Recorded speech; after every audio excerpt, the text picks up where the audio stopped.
Después de esto vi otro ángel descender del cielo con gran poder, y la tierra fue alumbrada con su gloria. Apocalipsis 18:1. El ministerio evangelístico del pastor Luis Liñán Olivera presenta sermones proféticos y evangelísticos para todo el mundo. Este es el último llamado al mundo que está pronto a terminarse por las profecías cumplidas. También tengo otras ovejas que no son de este redil. Aquellas también debo traer y oirán mi voz, y habrá un rebaño y un pastor. Juan 10:16. Entonces el dragón se llenó de ira contra la mujer y se fue a hacer guerra contra el resto de la descendencia de ella, los que guardan los mandamientos de Dios y tienen el testimonio de Jesucristo. Apocalipsis 12:17. Cristo viene pronto por un pueblo que vive y se basa en toda la Biblia. Mis ovejas oyen mi voz y yo las conozco y me siguen. Juan 10:27. Ahora, escuche con atención el sermón de hoy y decídase por Cristo y su palabra. Vamos a la Biblia. El título del mensaje de esta mañana es Dios te escogió antes que nazcas. Y vamos a buscar el libro de Efesios, el capítulo 1. Y vamos a buscar y vamos a leer desde el versículo 1 hasta el versículo 7. Efesios capítulo 1, versículos 1 hasta el 7, y vamos a leerlo en forma antifonal. Es decir, yo voy a leer el versículo 1, ustedes leerán el versículo 2, yo el 3, y así sucesivamente iremos hasta el versículo 7. La palabra de Dios es maravillosa. Y qué bueno es abrir la palabra de Dios, ¿verdad? Efesios capítulo 1, 1 al 7. Pablo, apóstol de Jesucristo, por la voluntad de Dios, a los santos y fieles en Cristo Jesús que están en Éfeso.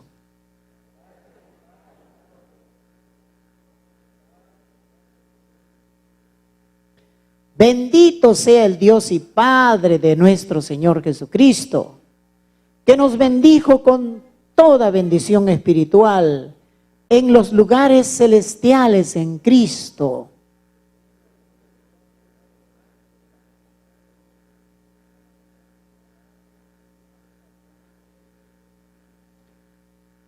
En amor, habiéndonos predestinado para ser adoptados hijos suyos por medio de Jesucristo, según el puro afecto de su voluntad.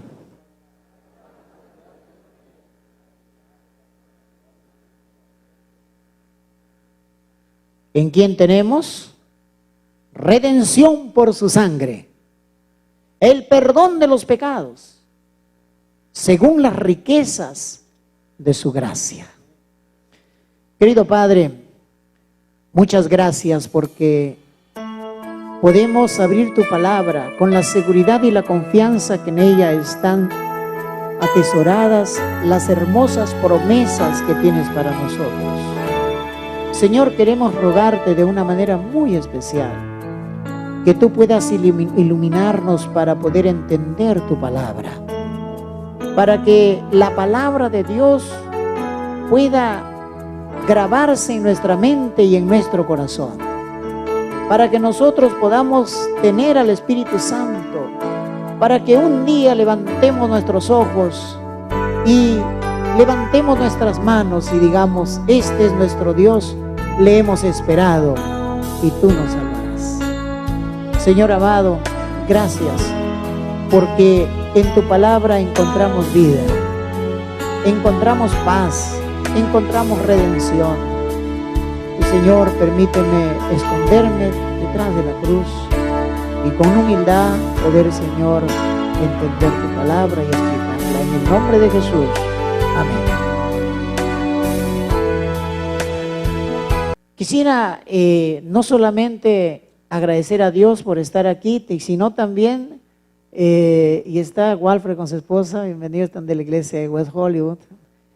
Y hermanos, también saludar porque hay mucha gente que nos ve en el YouTube. Y quisiéramos nosotros, la iglesia de Hollywood, enviarle un saludo a todos los que nos ven. Amén, amén, porque nos ven de todas partes, de todas partes. Y queremos mencionarles que allí donde se encuentren, allí donde están, que el Señor los bendiga, que el Señor los guarde, que el Señor pueda hacer milagros en la vida de ustedes. Hermanos, Efesios es un libro que se le llama la reina de las epístolas y fue escrita aproximadamente en el año 62 después de Cristo. Y los historiadores y la Biblia revela que fue escrita desde la cárcel. Pablo estaba en Roma. Él mismo, en el capítulo 3, versículo 1, se llama el prisionero de Cristo. En el capítulo 4, el versículo 1 dice, prisionero del Señor. Y por si fuera poco, en el capítulo 6 de Romanos 6, versículo 20, se llama como embajador en cadenas. Pablo, que había sido llamado de una manera muy especial. Él mataba cristianos, pero se encontró con Cristo. Y cuando nos encontramos con Cristo, nuestra vida cambia. Cuando usted se encuentra con Cristo, ya no es la misma persona. Y Pablo se cayó del caballo y tragó polvo y escuchó la voz de Jesús que le dijo, ¿por qué me persigues? ¿Quién eres? Yo soy Jesús. Por eso él está sorprendido. En Efesios capítulo 19, versículo 26, Pablo predicó poderosamente la palabra de Dios. Y se dice que desde Éfeso se empezó a predicar poderosamente la palabra de Dios en toda Asia. La Biblia misma señala en Efesios 19, 26, Pablo predicó y extendió su misión por toda Asia poderosamente, creció y prevaleció, y desde allí, en Hechos capítulo 18, versículos 20 al 35, se colgaron del cuello de Pablo y lloraban los hermanos. Allí se despidió Pablo. A diferencia de Romanos y Gálatas, cuyos destinatarios son los judíos, porque a veces nos sorprendemos cuando leemos el libro de Romanos y Gálatas y dice, maldito la ley, y aparentemente la ley ya no sirve, la ley está muerta, pero no, es que los judíos creían que la salvación era por medio de la ley, pero Pablo les decía que la salvación es por la gracia de Jesucristo. No es que anulara la ley, porque la ley es el carácter de Dios, y aquellos que están viniendo los miércoles, los viernes, estamos estudiando del santuario, y en el santuario, allí en el lugar santísimo, está los 10 mandamientos. Alabado sea el Señor. Allí en la gloria de Dios, encima está la Shekinah, la presencia de Dios. En el Antiguo Testamento, cuando usted mira la presencia de Dios en el santuario, allí están los 10 mandamientos, porque los 10 mandamientos revelan el carácter perfecto de Dios. Ahora, por contraste, Efesios no es dirigido a los judíos, sino es dirigido a los gentiles. O sea, a nosotros, al mundo entero, que aparentemente nosotros no valemos nada, pero en las manos de Dios sí valemos. Pero la Biblia menciona en el capítulo 2 y la evidencia interna de la palabra de Dios nos señala expresamente a quienes es dirigida esta carta. Aquí en Efesios el capítulo 2, el versículo 11 dice, a los incircuncisos, a los separados de Cristo, ajenos a la comunidad de Israel y extranjeros en los pactos de la promesa. A ellos es dirigido, a aquellos que los judíos, porque cuando usted va a Israel, usted no puede darle la mano a un judío, porque los judíos piensan que si le da la mano se están contaminando. Ellos se ponen guantes, porque piensan que son santos, ¿no? Y también no comen en los platos que usted come, ellos comen en otro plato. Y cuando guardan el sábado también están en otro lugar. Aparentemente todavía se conservan tradiciones que ya no deberían haber, porque Cristo rompió la separación. Porque Cristo es nuestro Señor Jesús, no hace diferencia entre el griego y el judío, entre el romano, entre los salvadoreños, entre los peruanos, entre los guatemaltecos, entre los hondureños, entre los estadounidenses, entre los musulmanes. No hay diferencia. Todos tenemos la bendita oportunidad de entregarnos a Jesús. Por otro lado, Éfeso, ¿dónde se encuentra? Se encuentra en la actual Turquía. ¿Cuántos quisiéramos visitar las 7 iglesias de Apocalipsis? ¿Dónde se encuentran las 7 iglesias de Apocalipsis? Geográficamente estaban ubicadas o están ubicadas, o el territorio donde estaban era el territorio de Turquía. Y allí está todavía la iglesia de Éfeso. Esa iglesia de Éfeso que proféticamente es la primera iglesia cristiana, que abarca después del apedreamiento de Esteban en el año 34 hasta el año 100, cuando el apóstol Juan escribe el libro de la Revelación, el libro de Apocalipsis. Y allí en Éfeso, allí en esa ciudad, Pablo va a predicar. Usted puede encontrarlo en Apocalipsis capítulo 2, las características de esta iglesia, pero la iglesia literalmente todavía existe y está en ruinas. Es una hermosa ciudad. Es una ciudad que tuve el privilegio de conocer. Y esa ciudad es de color blanco, porque las calles son de mármol, las paredes son de mármol blanco. Pero hay muchos ídolos. En cada lugar hay ídolos. Ustedes saben que en aquellos tiempos la cultura griega es la que había influenciado a los romanos. Porque ya cuando Cristo, después de la muerte de Cristo, los romanos eran los que dominaban. Pero toda la cultura griega, todas las filosofías griegas había absorbido el pueblo romano. Y en la diáspora, cuando vino la persecución, entonces la gente comenzó a emigrar y pasaron por esa ciudad que era importante en el tiempo antiguo. Junto con Alejandría, Éfeso albergaba tenía la gran biblioteca en la antigüedad. Y todavía está esa biblioteca, aunque en ruinas, pero es una tremenda biblioteca. Paradójicamente, allí en Éfeso, cuando usted visita, ¿cuántos quisieran ir a Éfeso? Vamos a hacer un viaje para allá, ¿eh? Y saben que allí, frente a la biblioteca estaba el prostíbulo.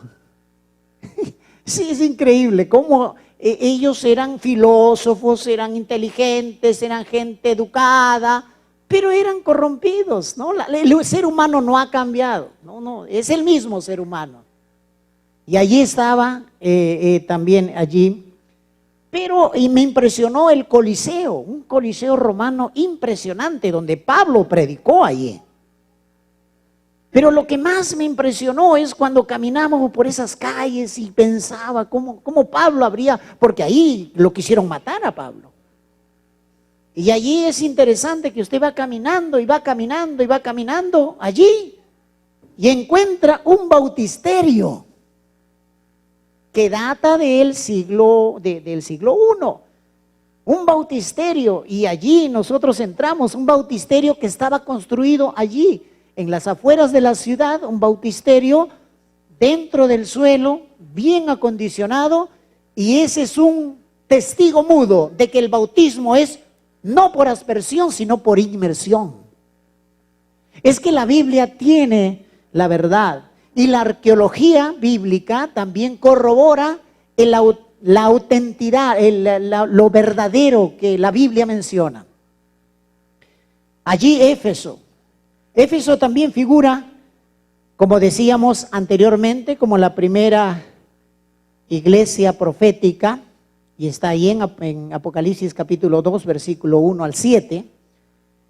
Y esta iglesia se caracterizó, porque esta iglesia era pura, los hermanos, los apóstoles eran los pastores, y la gente amaba al Señor y estaba dispuesta a morir en el Coliseo romano. Ellos compartían las cosas en común, ellos no almorzaban separados, de paso, almorzaban juntos, todos juntos, y eso lo encuentra en Hechos capítulo 2. Nada que traía cada uno, es nada, todos juntaban su comida y todos comían con sencillez de corazón, dice la Biblia. Eso es bíblico. Y allí está en Éfeso lo que ellos hacían, los cristianos, porque ellos iban creciendo a pesar de las persecuciones, a pesar de la maldad del diablo. El pueblo de Dios siguió creciendo porque esa sangre derramada era como semilla que por sí solo daba más y más cristianos, porque no estamos solos, Cristo está presente. El Espíritu Santo está trabajando, no estamos solos, Dios es el que dirige la obra, Cristo está al timón de la iglesia. Y ellos aborrecían, dice la Biblia, cuando usted vaya a Apocalipsis, dice que ellos aborrecían a los nicolaitas. Usted no sé si ustedes saben quiénes eran los nicolaitas. Los nicolaitas era una iglesia semejante a la iglesia de la cientología. ¿Ustedes han visto la iglesia de la cientología? Aquí en Hollywood está, allí está en la Sunset, ¿no? Está la iglesia de la cientología. Ellos creen en Cristo, pero un Cristo espiritista. ¿Sí? Un Cristo gnóstico. Los gnósticos eran espiritistas. Los gnósticos provienen de es un sincretismo de la filosofía de Platón. Platón consideraba que el cuerpo era malo, pero el espíritu era bueno, y decía que el cuerpo es el demonio y el espíritu que sale es Dios. Esa idea gnóstica, por eso que los gnósticos dicen que las obras de la carne no afectan la pureza del alma. Ellos no creían en el Dios de la Biblia. Según ellos, la salvación no era por la fe, ni por la gracia, sino por el conocimiento. Por el conocimiento. Y ese conocimiento lo llamaban gnosis. Un conocimiento interior que es superior a la fe. Por lo tanto, el hombre puede salvarse a sí mismo, decían ellos. Hermanos, filosofías que fueron combatidas por el apóstol Juan. Se le ofrece allí a esta iglesia comer del fruto de la vida que está en medio del paraíso, porque fue una iglesia fiel. Apocalipsis 2:7. ¿Cuántos quisiéramos comer del fruto de la vida? ¿Cuántos quisiéramos ir al paraíso? ¿Estaremos allí? Por fe estaremos allí. Este libro y pasaje nos habla de la identidad del ser humano en las manos de Dios. Me encanta la primera expresión que el apóstol menciona en este pasaje. Asimismo nos escogió en Él desde antes de la fundación del mundo. Y hermanos, y en esta mañana, con la ayuda de Dios, voy a responder a la pregunta: ¿para qué Dios te escogió antes que nazcas? ¿Para qué Dios te escogió? ¿Para qué te escogió? Antes que nazcas, antes que tus padres te hayan concebido. Y en primer lugar, entonces, Dios te escogió antes que nazcas para salvarte del pecado, de la tristeza y la destrucción, y a cambio te da la vida eterna. Hermanos, no importa quién seas. No importa si eres pobre o si eres rico. No importa si eres gordo, si eres flaco, si eres fea, si eres feo. No importa si tienes posición, si no tienes posición. No importa si tú has sido violada, violado. No importa si tus padres te han querido tener, no te han querido tener, si te desprecian. No importa a cuán bajo hayas caído. No importa si eres un drogadicto, un borracho, un pornográfico, alguien que engaña. No importa, Dios te escogió a ti. Él te quiere sacar de esa situación. Porque antes que tú nazcas, Dios pensó en ti. Dios se imaginó en lo que tú podrías llegar a ser. Dios tiene un plan para tu vida. Y si estás caído, si estás caída, no importa, piensa, Dios te escogió ahí, así como estás antes que nazcas, porque Dios, para Dios nosotros valemos. Para Dios nosotros somos preciosas criaturas. Y hermanos, esto a mí me emociona, porque no es que Dios escoge a los educados, aún Dios escoja a aquellos que no tienen educación.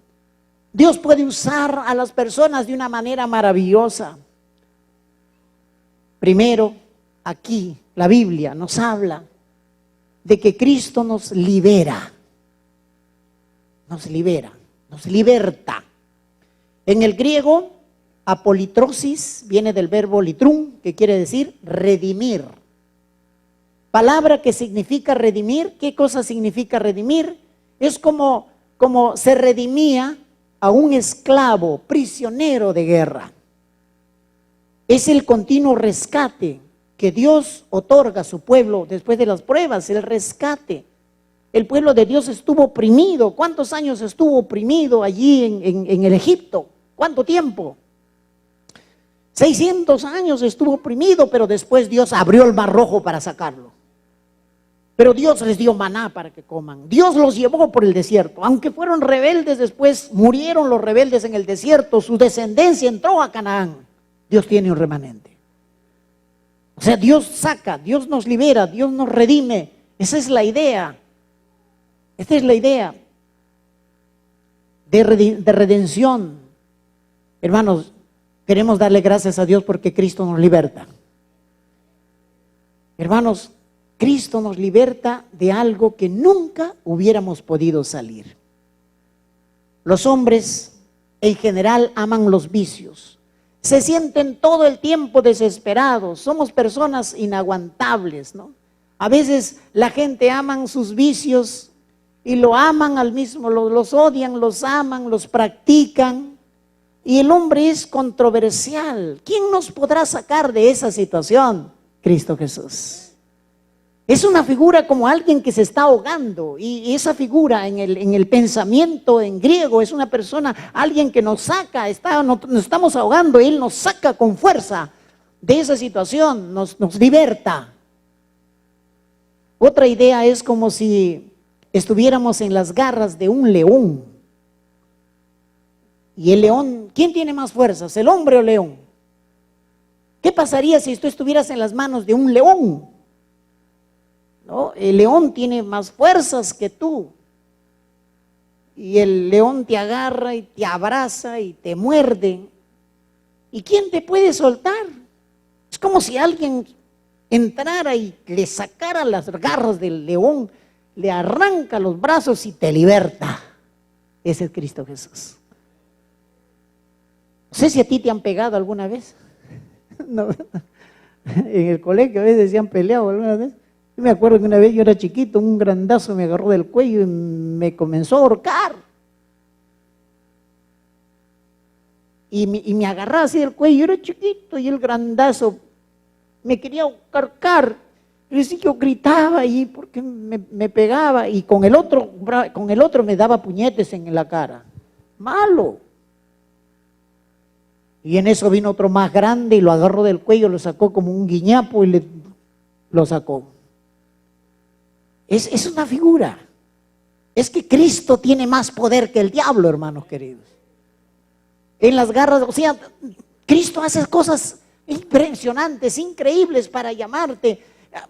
Tú estás a veces encadenado, enraizado en alguna cosa, pero Cristo tiene el poder de libertarte. Hermanos, gracias a Dios que Cristo tiene poder. Cristo tiene el poder de sacarte de la borrachera. ¿Tiene o no tiene poder? ¿Tiene poder de sacarte de la pornografía? ¿Ah? ¿Tiene o no tiene poder? Tiene poder. El Señor tiene poder para hacerte una nueva persona. ¿Tiene o no poder? Hermanos, que el Señor sea glorificado. Te saca. Esa es la idea de redención, redimir, libertar. En segundo lugar, Cristo te perdona. Cristo te perdona. Porque inevitablemente Ezequiel 18:4 dice, el alma que pecare, la persona que pecare, esa morirá. Y una de las cosas más extraordinarias que Cristo hace es que Cristo te liberta de tus culpas, de tus remordimientos. Si tú por si acaso has matado a alguien en el pasado, ¿qué hace Cristo? Bueno, acá nadie ha matado a nadie. Pero si alguien hubiera matado en algún lugar, no sabemos, ¿Cristo te perdona? ¿Cristo te limpia? Cristo voltea tu página. Es una página blanca. Ya no tienes por qué estar con remordimientos, con culpas, porque Cristo tiene la capacidad de perdonarte y te perdona y te limpia y se olvida de tus pecados. Hermanos, es interesante. Algunos dicen, no, el que la hace la paga, dice. ¿Han escuchado? Pero no, en el nombre de Cristo hay poder.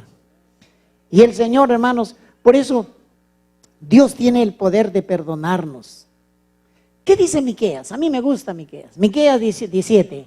Vamos a buscar Miqueas, el libro de Miqueas. Un ratito, no deje el libro de Efesios, pero vamos a buscar el libro de Miqueas. ¿Qué dice Miqueas, el capítulo 7, versículo 7? El último pasaje, casi está al último este texto, el capítulo 7, versículos 18 y 19, dice que Dios como tú, ¿qué? Perdona la maldad y olvida el pecado del remanente de su heredad. No retuvo para siempre su enojo porque se deleita en misericordia. Él volverá a tener misericordia de nosotros, sepultará nuestras iniquidades y echará en lo profundo del mar todos nuestros pecados. Que Cristo sea glorificado. ¿Cristo puede darnos una sobreabundancia de vida? Sí. ¿Cristo puede sepultar nuestros pecados, nunca más acordarse? No. Entonces, ¿por qué te acuerdas de lo que has hecho tú? ¿Cuántos quisiéramos confiar en Jesús? ¿Cuántos quisiéramos abandonar todas esas cosas que nos oprimen y decirle al Señor, sé que me has perdonado, gracias por perdonarme? Esos pecados, el Señor ya los ha sepultado. ¿A dónde se van los muertos, hermano? ¿A dónde se van los muertos? ¿Al cielo, al infierno, al purgatorio? ¿A dónde se van? Al cementerio. Entonces los pecados hay que botarlos allí, en el cementerio. Allí, ya no, el Señor ya no se acuerda de lo que has hecho. En el nombre de Jesús somos nuevos babies, nuevas criaturas. Hermanos, no importa cuánto hayas caído, cuán bajo hayas caído, Dios te levanta y te da la oportunidad. Hermanos, pero tenemos que ser, ¿cómo qué tenemos que ser cuando Cristo nos llama? ¿Como los cabritos o como las ovejitas? ¿Qué quiere ser, cabrita o ovejita? ¿Cómo son los cabritos? Rebeldes. ¿Y las ovejitas? Mansas, ¿verdad? Así, las cabritos. Pero algunos somos duros, ¿verdad? ¿Usted ha sido duro cuando Cristo lo ha llamado? ¿Cuántos hemos sido duros? Nadie, ¿verdad? Todos son ovejitas acá. Pero yo sí he sido duro. Y a veces Dios usa cosas extrañas. En mi caso personal, Dios permitió que mi madre tuviera cáncer. Porque yo era rebelde. Y cuando tocan algo que tú amas, ¿qué pasa? Reaccionas. Y le dio cáncer a mi mamá y ella murió a los 42 años. Y cuando el médico me dijo a mí, porque se le hinchó el estómago mi mamá, se le hinchó. Y yo dije, uy, voy a tener hermanito o hermanita, una nueva hermanita, y me dice, bueno, de repente estoy embarazada, me dice mi mamá. Y la llevamos al médico y no era el baby, era un líquido amarillo que se llama ascitis, que producen las células cancerosas. Y le sacaron 4 litros de su estómago. Hermanos, cuando yo vi eso, y cuando el médico me dijo, es 4º grado de cáncer, tiene 2 meses de vida tu mamá, se me derrumbó la vida. Y dije, Señor, por mi culpa mi mamá tiene cáncer. ¿Cuántas veces me había invitado a la iglesia? Y ahora sí, me voy a entregar a ti. Y me entregué al Señor. Pero ¿qué utilizó Dios para llamarme? Duro. ¿Qué utilizó? Ahora, no esperes que tenga tus seres queridos cáncer para entregarte al Señor. No esperes que estés allí en lo último. Sino uno tiene que aceptar el llamado de Jesús cuando Jesús nos llama. Y hermanos, yo le doy gracias al Señor porque me bauticé. Pero cuánto hubiera yo deseado que mi mamá estuviera sentada acá.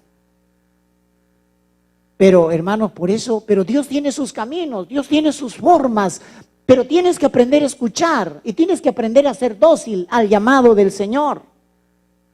Y después cuando ya me bauticé, comencé a pensar, ahora voy a trabajar en la iglesia, y comencé a trabajar, y después mi mamá, antes que muera, me separó, me hizo arrodillarme, me dijo, tú vas a ser un pastor, naciste para ser pastor, renuncia al banco, cásate con una chica de Dios. Y al final yo le prometí a mi mamá, y después vino la prueba. ¿Qué voy a hacer ahora? Pero Dios me dijo, mi madre me había dicho, Dios nunca te va a desamparar, confía en el Señor. Y fui a estudiar teología, sí, fui a estudiar teología, fue una prueba muy grande, y después pues Dios me fue guiando con la ayuda de Dios, porque Dios tiene planes. Cuando tú le entregas la vida a Jesús, Dios tiene planes maravillosos para ti. O sea, tú no lo vas a entender ahora. Si tú estás acá sentado, si tú me estás escuchando allí donde se está escuchando el sermón de esta mañana, y tú piensas, si tú estás fuera por algún motivo te fuiste o por algún motivo no conociste el evangelio, yo quiero decirte que Dios tiene grandes planes para ti. Porque tú no entiendes lo que Dios tiene. Que hay pruebas, sí hay pruebas, hay dificultades. En mi quinto de teología yo comía una vez al día, tenía un sol para comer todo el día, ¿no? Se me acabó la plata, colporté y se me acabó, y con un solcito, un sol es 25 centavos de dólar, más o menos 30 centavos de dólar, tenía eso nada más para comer, pero Dios me alcanzaba, me hacía alcanzar. Había una señora que allí en una carretilla, en Lima, allí por el parque universitario, ustedes no conocen más adelante, había una señora que siempre, hermanos queridos, y de lástima, de pena me daba un vasito de un refresco, la mitad me daba de regalo.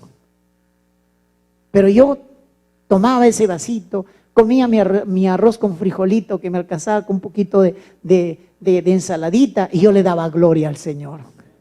Y mis zapatos estaban con hueco, no importa, le ponía cartón. Pero Dios me acompañaba, Dios estaba conmigo. Una vez me agarró un asaltante y yo le dijo con su cuchillo, y me dice, ¿y usted quién es? Me dice, yo soy un estudiante de teología. Sí, me dice, porque he visto una luz. Me dice, ¿qué cosa quiere? Que usted es espiritista, me dice. No sé, le digo, ¿dónde? Yo no tengo luz, le digo, pero no sé, ora por mí, me dijo. Mi madre me ha abandonado, mi madre es una prostituta, y yo paro robando. Y le digo, en el nombre de Cristo, Dios te puede libertar, Dios te puede dar una vida nueva.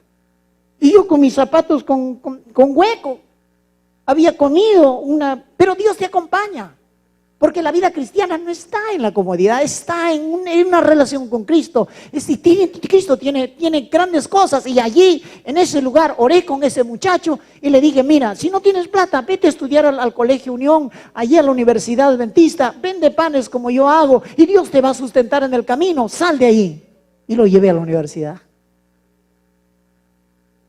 Y él estuvo entre uno de los tantos estudiantes que ingresaron a la universidad allí, al colegio, a la universidad.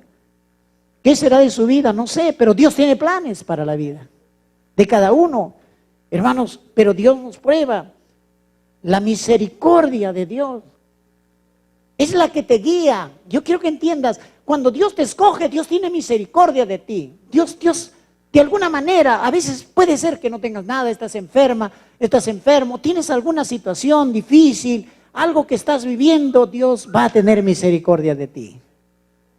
Y por misericordia, cuando me votaron de la Unión allá, por misericordia me dieron una invitación para venir a este país. Por misericordia, porque no tenía nada. Pero el que no tiene nada, por eso cuando Moisés se le presentó allí a nuestro Dios, allí en el monte Horeb, le dijo: ¿qué tienes en tu mano? Nada. ¿Qué tienes? Una vara, y esa vara es suficiente. Porque Dios tiene poder, hermanos queridos. Hermanos, en segundo lugar, Dios te eligió antes que nazcas para una obra especial. Dios mira las grandes cosas que va a hacer a través de ti. No quiero que te olvides. A veces estamos muy centrados en las cosas personales, en las cosas de nosotros, y a veces nos desviamos, nuestra visión se desvía, pero Dios quiere hacer algo a través de ti, algo grande. Y yo no sé si hay algún chico, alguna chica que me esté escuchando, algún joven, que Dios va a hacer cosas maravillosas. Dios tiene planes grandes. Esos planes va a ser no a través de los ángeles, esos planes son a través de las personas que se entregan a Jesús. Por eso, la Biblia dice aquí, en Juan 15, 16. ¿Qué dice Juan 15, 16? Dios te escogió a ti porque te ama. Él te eligió a ti. Miren lo que dice: no me elegisteis vosotros a mí, sino que yo fui quien os escogió a vosotros. Amén, hermanos. ¿Quién te eligió? Dios. Tú no has hecho nada. Yo te he elegido a ti. Y hermanos, y yo quiero decirles en esta mañana que Dios nos ha escogido para darnos paz. Dios nos ha escogido para darnos paz y bondad en tu carácter. Bondad en tu carácter. Estas cosas son cosas que no dan la profesión, no da la plata, no da el estatus, no dan las cosas materiales, no dan las cosas de esta tierra. Solamente Dios puede dar paz al corazón. Solamente Dios puede dar paz al corazón. Solamente Dios. La droga no da paz. La gente corre tras la droga. Para atrás has visto que el cocodrilo, algunas personas ya están fumando cocodrilo, y cocodrilo es piedra de cocodrilo y se come todo el cuerpo y la gente se destruye. Se está descubriendo que los tatuajes lastimosamente causarán cáncer tarde y mañana. Son cosas que están sucediendo en esta tierra. La gente para angustiada, no sabe qué hacer. Pero el único que da paz, ¿quién es, hermanos? Cristo Jesús. Paz y bondad en el carácter. Bondad en el carácter, que es una cosa adicional que Dios hace en la vida de los creyentes. La vida de alguien amargado, alguien amargada, la cambia. Dios tiene el poder, pero hay que dejarnos que el Señor nos cambie. Hermanos, Dios te escogió a ti para que seas santo, dice, para ser santo, irreprensible. Hermanos, pregunto, ¿el templo es santo? ¿Sí? ¿Por qué es santo el templo? Porque es separado, ¿para qué? Para Dios. ¿Sí? El templo es santo. Una persona, ¿cuándo es santa? Una persona apartada, porque es diferente a las demás. Pregunto, ¿el sábado es santo? ¿El sábado es santo? ¿Por qué el sábado es santo? Porque Dios lo apartó para él. El sábado es santo. Y Dios, hermanos, nos escogió con seguridad, no para ser los mismos, sino para ser diferentes a los demás. Hermanos, la palabra irreprensible viene del griego amomos, que proviene de un lenguaje de sacrificios. Interesante, yo estaba buscando como un animal. ¿Se acuerdan cuando Dios requería un animal para su sacrificio? ¿Cómo debería ser ese animal? Cojo, ciego, así, leproso, así. ¿Ah? ¿Cómo debía ser ese animal? La Biblia dice que tenía que ser sin defecto. Eso significa irreprensible. ¿Sí? Dios requiere, Dios nos hace de una manera irreprensible. Era lo mejor que os ofrecía Dios. Y eso mejor, hermanos queridos, tiene que manifestarse en la vida práctica, en el trabajo, en la calle, en la casa. Hermanos, ¿cuánto vamos a pedir al Señor en esta mañana? Que el Señor nos dé un nuevo corazón. que nos dé una nueva vida. Hermanos, Dios te escogió para una obra especial. Y quiero que recuerdes esto. Dios no te escogió para cualquier cosa. Dios tiene un plan para tu vida. Pero solamente tienes que ponerte en las manos del Señor, en las manos del Señor. No crean que es fácil, hermanos, la vida, pero la vida con Cristo es fácil. Yo todavía recuerdo que teníamos con Rosita solamente $20 en un momento y estaba ahí sentado como ustedes.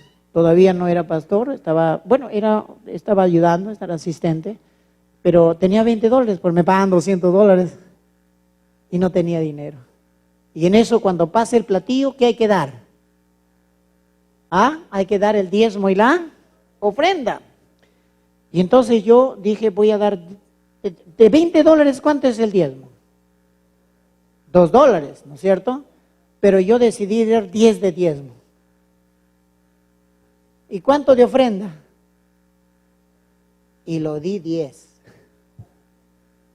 Y era para la leche de mi Rosita, de la hija mayor, era para su lechita que había que comprarle, sus cositas de comida. Y di todo. Y me quedé sin nada. Y cuando terminé el sábado, todo lo demás, ahora vamos a hacer el mercado con $20. Pero ya los $20 ¿dónde está? Y la miraba a Rosita. ¿Y saben qué? Que a las 6 de la mañana me tocan la puerta. Y yo salí y era un desconocido que venía con un hermano. Y me dice, pastor, ¿usted tiene videos de Jesús para vender? Me dice, porque usted está colportando, ¿verdad? Sí, le digo. Y hermanos, ¿y cuánto vale? Me preguntan. Y en ese tiempo eran unos videos bien bonitos que yo lo vendía a $15.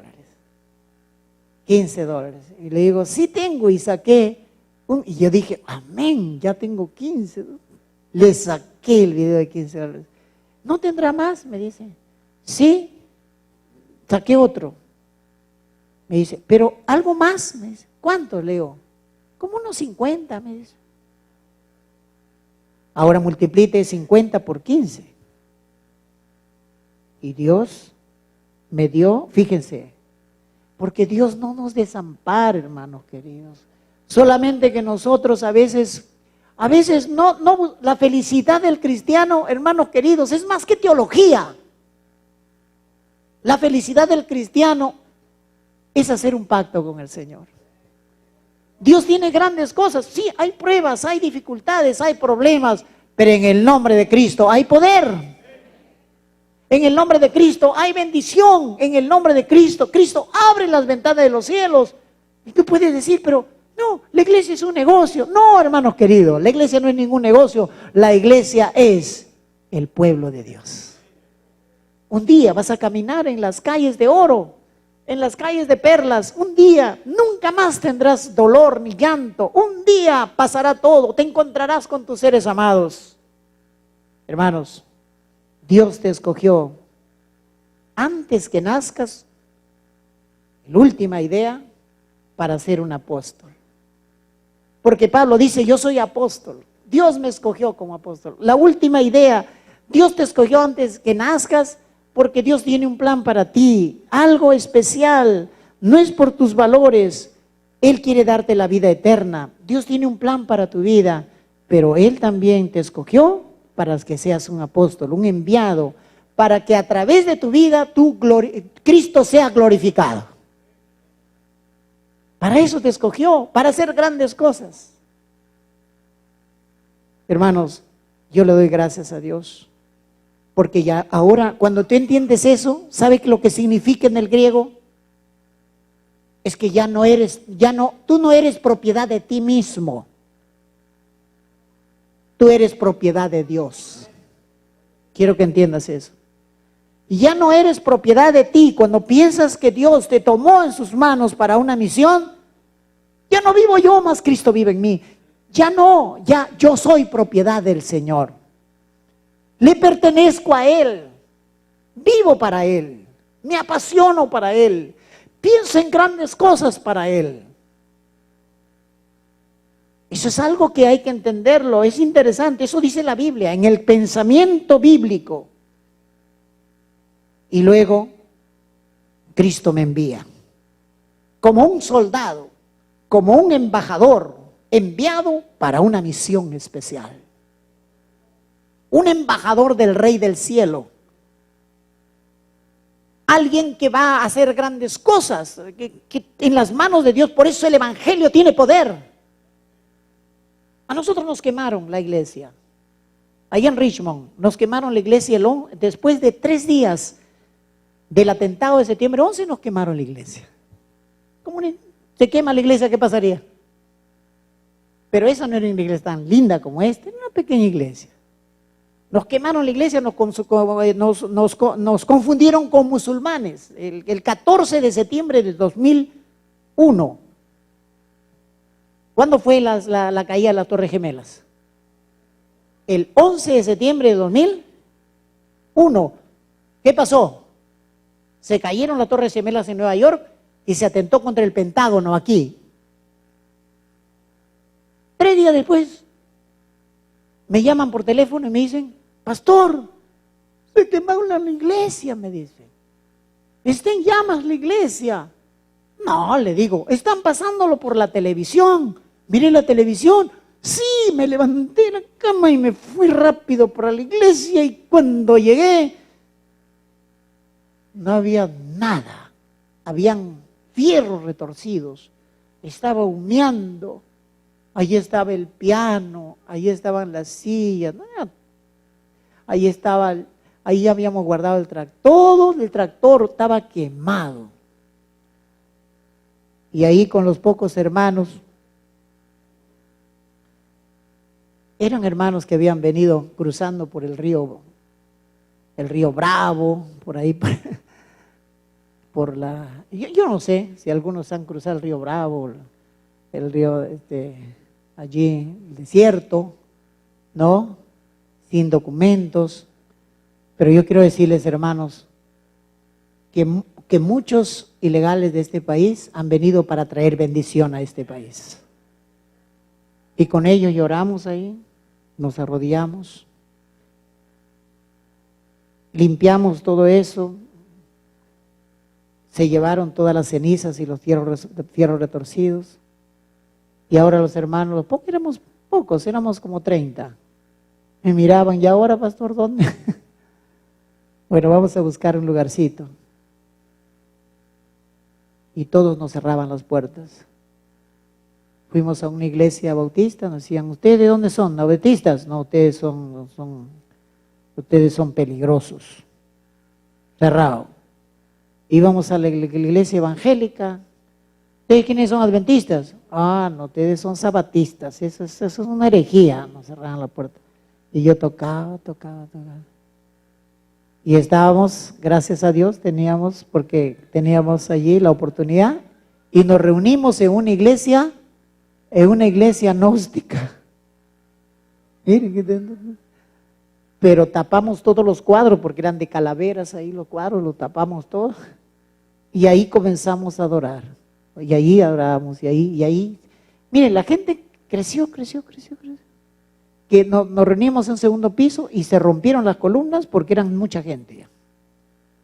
Y yo caminaba por ese terreno donde habían quemado la iglesia, y le dije: Señor, aquí levantaremos un centro evangelístico de $1.700.000. Y le dije: ¿saben qué? Dios me ha dicho de que vamos a tener una iglesia de $1.700.000. Y los 30 hermanos me miraban así. Ni carro tenía. Pero Dios puede hacer milagros. El 4 de abril de 2008 inauguramos el centro evangelístico de Richmond con $1.700.000. ¿Y usted dirán de dónde sacó? Venga mañana que voy a seguir la sesión. Porque fueron unos milagros que ocurrieron en esa congregación. Se bautizaron 400 personas. Dios los sacó de la pobreza a todos esos hermanos, y me están escuchando. Ellos son prósperos. La otra vez me dijo un hermano: pastor, estoy construyendo 150 casas. No tiene papeles, pero él es empresario. Porque Dios bendice. Porque Dios es poderoso. Ahora yo les pregunto, ¿tiene poder Dios? Tiene. Ahora yo quiero hacer un llamado en el nombre de Dios. ¿Hay alguno en esta mañana que quiere ser bendecido por Dios, que no es adventista? Todavía no es bautizado, ¿no? Pero quiere bautizarse y quiere darle la vida al Señor. Quiere que su vida pueda ser una nueva vida. ¿Hay alguien que quiere bautizarse? No ahora, pero en el futuro, entregarse a las manos de Jesús. ¿Hay alguien? A ver, ¿quién quisiera darle la vida al Señor? ¿Quién quisiera recibir los milagros que Dios quiere para su vida? ¿Hay alguien que no es bautizado? Venga, voy a orar por usted. Vengan todos los que no son bautizados mejor. Voy a orar por ustedes. ¿Sí? Porque yo, si no, los llamo por nombre, ¿no? Vengan todos los que no. Amén. Ahí viene una hermana. Hermanos, porque Dios tiene planes para nosotros. Claro, Dios tiene planes. Y por si acaso, si usted se bautizó, pero por algo. Querido Padre, gracias por tu amor, gracias porque eres bueno. Nunca habrán palabras para agradecerte. No existen palabras.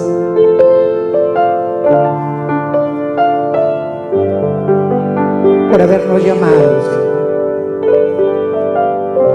El diablo ha querido destruirnos, pero tú eres glorificado, porque tú nos llamaste antes de la fundación de este mundo. Tenías en mente que nosotros íbamos a existir con un propósito santo. Y yo no sé si en este lugar, o con seguridad yo sé que hay en este lugar personas que se han entregado completamente a ti. Recíbelas, Padre, porque en un momento será el maravilloso regalo y bendición de la transformación completa.